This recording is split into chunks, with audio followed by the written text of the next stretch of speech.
Good morning, જય શ્રી કૃષ્ણ, જય સ્વામિનારાયણ. આજથી શરૂ થાય છે પવિત્ર શ્રાદ્ધ.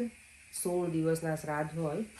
આજે મારા સસરાએ સવારમાં જ મેસેજ કર્યો હતો, કંઈ પણ હોય આવી વસ્તુ ત્યાં પપ્પા અમને લોકોને મેસેજ કરી દે કે કંઈ કરવાનું હોય ને તો મારા દાદાનું શ્રાદ્ધ છે ને, મારા દાદાજીનું, પર્યંકના દાદાનું, તો એનું શ્રાદ્ધ પપ્પા કે તમે મૂકી દેજો એમ બહાર. તો પછી કે અહીંયા તો અમારે કાગડા તો આવે કે ના આવે એવું નહીં, પણ બર્ડ્સ હોય બહાર આવે ઘણી વખત ગાર્ડનમાં, તો ખાઈ લે. એટલે પપ્પાએ લખ્યું છે રોટલી અને દૂધ, આજે શ્રાદ્ધ છે ને દાદાનું, તો બહાર મૂકી દેજો એવું. પપ્પા અમને યાદ કરાવે. અને તમે લોકો શ્રાદ્ધમાં, હું પપ્પાએ તો દૂધ કીધું છે, પણ મને ખબર જ છે તો હું ખીર બનાવું છું શ્રાદ્ધ માટે. કારણ કે મને એવું યાદ છે આપણે શ્રાદ્ધ હોય ને ત્યારે ખીર અને રોટલી મૂકતા મારા મમ્મી લોકો આપણે ઇન્ડિયામાં હોઈએ ને ત્યારે. કારણ કે મારા સસરાના ઘરે તો હું રહી જ નથી, એટલે મેરેજ પછી 6 મહિના રહી હતી, પછી અમે અહીંયા આવતા રહ્યા છે. એટલે મમ્મી શું કરતા એમાં નથી ખબર, મારા સાસુ. પણ અહીંયા આવે ને ત્યારે મમ્મી ઘણી વખત હોય તો એવી રીતે દૂધ ને રોટલી કે ખીર ને રોટલી ને એવું કરે, બહાર પક્ષીને ખવડાવે. આપણે પછી શ્રાદ્ધ આપીને બહાર આપણે ઇન્ડિયામાં તો છે ને ના શું કહેવાય, ટેરેસ ઉપર કે કંઈક મૂકવા જાય નળિયા ઉપર એવું કે, પણ અહીંયા તો એવું કંઈ અમારે છે નહીં. એટલે અમે અહીંયા બહાર મૂકી દઈશું, બર્ડ્સ છે તો ખાઈ લેશે. અને ઘણા એવા હોય કે એ લોકો 16 દિવસ શ્રાદ્ધ નાખે, એ મને ખબર છે. તો તમે લોકો શું કરો, નાખો શ્રાદ્ધ કે નહીં? એવું શ્રાદ્ધ નાખ્યું એવું જ કે બધા. અને હા, મારી મમ્મી અત્યારે ગામડે છે ને, એ રીતે શ્રાદ્ધ, મારા માસી છે ને એમના સાસુની છે તો એ ત્યાં છે. એટલે અત્યારે આખું પેલું 16 દિવસ માટે જેટલા પણ આપણા બધા શું કહેવાય રિલેટિવ્સ, કોઈ પણ બિચારા ઓલું થયું હોય, એમનું મૃત્યુ થયું હોય તો આઈ થિંક 3 વર્ષ પછી શ્રાદ્ધ શરૂ કરે એવું હોય છે, એટલી મને ખબર છે ને ત્યાં સુધી. તો આજે મારા દાદાનું શ્રાદ્ધ છે તો એ કરીશું. અને પછી મને લાગે મારા દાદી એટલે મારા સાસુનું શ્રાદ્ધ આવે, એ તો નોમનું જ હોય. લોકો નોર્મલી બધા એવું જ નાખતા હોય, બધી લેડીઝનું નોમનું હોય અને બાકી બધાનું છે ને જે તિથિ હોય ને એ પ્રમાણે હોય. એવું કેમ, એનું મને રીઝન કહેજો, એ મને નથી ખબર. તો કારણ કે બધા જેન્ટ્સનું તો અલગ અલગ દિવસે, મેં મમ્મીમાં સાસુ લગભગ મેં વખત પૂછ્યું તો મેં એવું કેમ બધી લેડીઝને કેમ એક જ દિવસે અને બધા જેન્ટ્સનું કેમ અલગ અલગ દિવસે, એમ લગભગ મેં પૂછ્યું હતું મારા સાસુને, મમ્મીને, કોઈને. તો એ મને જરૂરથી કમેન્ટમાં જણાવજો. અત્યારે જો અહીંયામાં ખીર તમારા માટે ભાત મૂકી દીધા છે, ચા બને છે, દેવા માટે રાઈસ બનાવું છું, કાઇન્ડ ઓફ પુલાવ, તો એ પણ હવે કરી લઉં.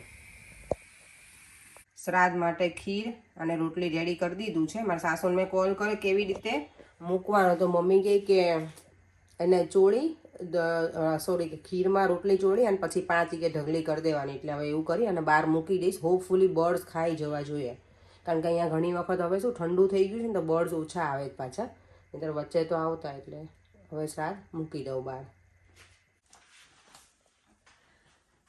જો તો બ્રેકફાસ્ટ કરીને ફ્રી થઈ ગયા છીએ. મારે જવાનું છે સલૂન ઉપર તો. અને અહીંયા જો અમારા પર્યંક આંખો દુખે છે કે શું થાય છે, કે ઊંઘ આવે છે? હેડેક છે. કાલે પર્યંક મને જોરદાર ડ્રીમ આવ્યું હતું. શું ડ્રીમ આવ્યું? કે હું ઇન્ડિયા પહોંચી ગઈ છું એવું. એમ? ગઈકાલે છે ને અમે ભાભી જવાના છે ને ઇન્ડિયા, તો ત્યાં ગયા હતા એમને મળવા માટે.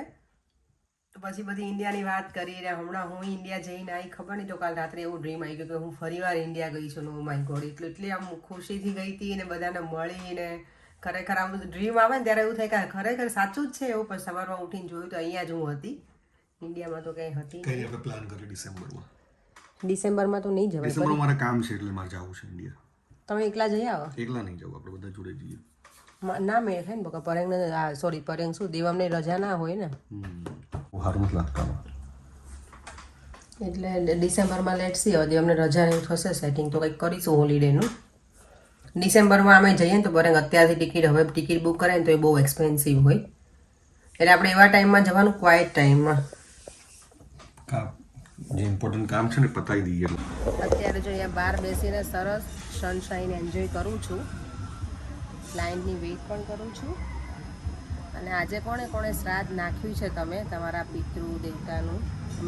મને નહોતી ખબર, પણ મારા સસરાએ મેસેજ કર્યો છે ને એટલે મેં આજે મારા દાદાનું એટલે પર્યંકના દાદાનું શ્રાદ્ધ હતું તો અમે બહાર પેલું શું કહેવાય આપણે જે કાગવાસ કે એવું કહેવાય એ મૂક્યું હતું બારે. અને આજે મારા મમ્મી સાથે મેં કેટલા દિવસ પછી વાત કરી ફોનમાં, કારણ કે મારા મમ્મી ગામડે છે ને તો હજી અમદાવાદ આવી નથી અને મોબાઈલ બગડી ગયો છે, તો કેટલા દિવસથી વાત થઈ જ નહોતી. આજે ફાઇનલી મારા માસીના છોકરાને મેં કોલ કર્યો અને પછી મમ્મી સાથે વાત કરી. મમ્મી કે કેટલો ટાઈમ થઈ ગયો મેં વાત જ નથી કરી તારી સાથે. મમ્મી મેં કીધું હું તારી વેઇટ જ કરતી હતી. અને મમ્મી ગામડે છે ને તો મારી માટે શું કે પેલો ઓળા બનાવે છે માસાણી. બધા કહેતા હતા બિચારા બધા એટલી મહેનત કરતા હતા, બધાના હાથે એટલા કાળા હતા, કારણ કે બધી વસ્તુ ગામડે થતી હોય પણ એ લોકો માટે એટલું ઇઝી ના હોય. તો આપણને લાગે કે આ મોકલજો ઓલું મોકલજો, હું કહું દર વખતે, પણ એ લોકો માટે બહુ હાર્ડવર્ક હોય છે. મેં આજે જોયું બધું કરતા હતા ને તો મેં તો બિચારા કેટલી મહેનત કરે છે મારા માટે થઈને, કારણ કે મેં કીધું હતું એમને કે મારા માટે ઓળા તમે આ વખતે મોકલજો ભૂલ્યા વગર. અને મને છે ને પેલા એકદમ સીંગ પાકી જાય મોકલે ને એવા નહીં, મેં પેલા કરચલીવાળા આવે ને એવા મોકલજો. એટલે માસા હસતા હતા આજે. તો મમ્મી, મારી કઝિન, મારી માસીની છોકરી અને મારી માસીની છોકરી બધા જ હતા, અને માસા પણ 4 જણ હેલ્પ કરતા હતા એકાબીજા બધા. તો મારા ઓળા ફાઇનલી કુરિયર આવશે ત્યારે આવશે આ વખતે. અને મારા મમ્મીને મેં કીધું છે એટલે જે ઓળા તો શેકીને જ માસાની લોકો મોકલે ત્યાં અમદાવાદ, પણ મેં એમને એવું કીધું છે કે શેકીને મોકલે મમ્મીને, પણ મમ્મીને કીધું કે તું છે ને દાણા નીકાળીને મને મોકલજે એમ, કારણ કે પછી બધું એક સાથે આવે કુરિયરમાં, એના કરતાં પેલું દાણા નીકળી જાય ને તો બોટલમાં એ લોકો ભરીને મોકલી જાય. એટલે મમ્મી કે હા હું એમ જ મોકલીશ, તો ટેન્શન ના કર, તારે નહીં કરવું પડે. એટલે ફાઇનલી મારા ઓળા આવશે હવે થોડાક દિવસમાં. હવે થોડી ઘણી વસ્તુ હજી પણ બાકી છે મારે લેવાની બાકી છે, એટલે પણ એમાં બન્યું એવું કે કવિતાના માસી પણ પાક હવે થઈ ગયા છે, એમને અટેક આવી ગયો ને, તો એટલે થોડુંક મારું બધું પોસ્ટપોન રહ્યું છે અત્યારે કુરિયરનું.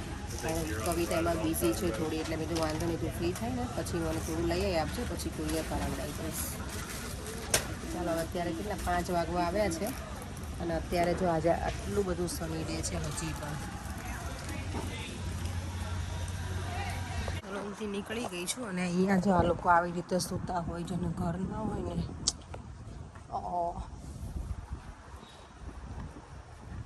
આજે એટલી બધી ઠંડી તો નથી, પણ આ જોડે લઈને આવી હતી ને તો પહેરી લીધું છે મેં, કારણ કે મોર્નિંગમાં જ્યારે નીકળે ને ત્યારે થોડું ઠંડુ હોય છે હમણાંથી. પછી ડ્યુરિંગ ધ ડે તો સારું હતું આજે ટેમ્પરેચર 23 કે એવું હતું અરાઉન્ડ. જો હવે અંધારું અત્યારથી થઈ જવા લાગ્યું છે. સમર જતો રહ્યો અમારો અહીંયાનો, હવે વિન્ટર સહન કરવો પડશે અમારે. અને જો હવે અહીંયા અમારા રેડ બસની જગ્યાએ બધા અલગ અલગ ડિફરન્ટ કલરની બસ હવે આવવા લાગી છે. પહેલાં લંડનમાં ઓનલી રેડ બસ હતી અમારે. જો હવે આ લોકો બધા ડિફરન્ટ કલરની બસ હોય છે, ઘણા બધા કલરથી હું જોઉં છું. પહેલાં ખાલી બધી જગ્યાએ રેડ જ હોય લંડનમાં. લંડનની બહાર છે ગ્રીન કલરની બધા. ચાલો હવે ટ્રેન લઈને સીધા મળીએ ઘરે. અને મને ઘરે જઈને કુકિંગ બધું નથી કરવાનું બાકી, ખાલી રોટલી જ બાકી રાખી છે. સવારમાં મેં આજે શ્રાદ્ધ હતું ને તો ખીર પણ બનાવી નાખી છે, કોબીનું શાક પણ બનાવી લીધું છે. ઘરે જઈને ફટાફટ રોટલી બનાવી અને જમી લઈએ. હવે કેવું ઠંડી શરૂ થાય ને એમ ભૂખી લાગે. ચાલો હવે મળીએ ડાયરેક્ટ ઘરે. આજે જો પૂનમ છે ને તો ફૂલ મૂન છે, એકદમ મસ્ત. આજે પૂનમ અને એકમ બંને ભેગું છે. સ્ટડી ટાઈમ ચાલે છે અત્યારે, અને પર્યાંગ બરાબરના બગડે છે દેવમ ઉપર. કેમ પર્યાંગ? કશું આવડતું નહીં અત્યારે, નહીં તો શીખવાડીએ છો. પણ એને મેથડ ડિફરન્ટ કરાવી હોય ને એટલે. પણ ચાલો તો હવે અત્યારે વાગી ગયા છે ઓલમોસ્ટ 10 કે 10:15 જેવું થઈ ગયું છે, અને સુવાનો ટાઈમ પણ થઈ ગયો છે. તો આ વિડીયોનો એન્ડ પણ અહીંયા જ કરું છું. જો તમને આ વિડીયો ગમ્યો હોય તો like, share and subscribe. Bye. જય શ્રી કૃષ્ણ. જય સ્વામિનારાયણ.